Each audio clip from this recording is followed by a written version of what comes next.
لشهبای فستیوالا میتانیا پنجمین دست پیکری ایرو شانویا یکمین هات پیشاندان شانویا کو هاتیا پیشاندان جی راستی علاقه که زیده یا خلکی لشهبای هات هر وها اندام کمیته ریبر آف فستیوال یا شانوی جی رومد بکو گوت دناوا شرط و مرجین بوی آوای زحمت پیک آنینا فستیوالا که بوی آوای نهیسانه و او یک وان گله کیف خوش دیگه برکم نتنیر روجاوی کردستان و شانوگرین و کمکر حتاش باشوری کردستان جی شانوگر و بجدار بونه او و جیخوا دنوا و فستیوال ده بگیرن اویک یا هری زده جی زحمت دیگه به طایبت دورپچ و زختین کو جالی حکمت شامی و لسر شهبای تمشاندنه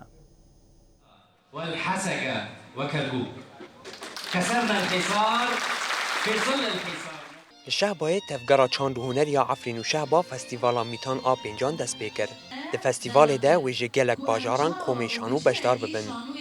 حسکه رقا کوبانه حلب و شهبا. هر وها ویژه باجار کرکوک یا باشور کردستان جی بشدار بون هبه. ام بشداری شانویه که ایما ای بینه اف شانویه ما لسر که ام زانبن هر تشتی ام جدر و بینه نمینا هندره دوی مروف هر تشتی سلاف ناس بکه پشرا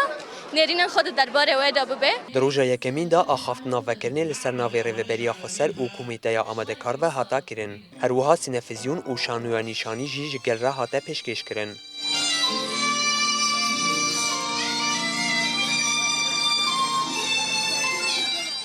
قاربا وقت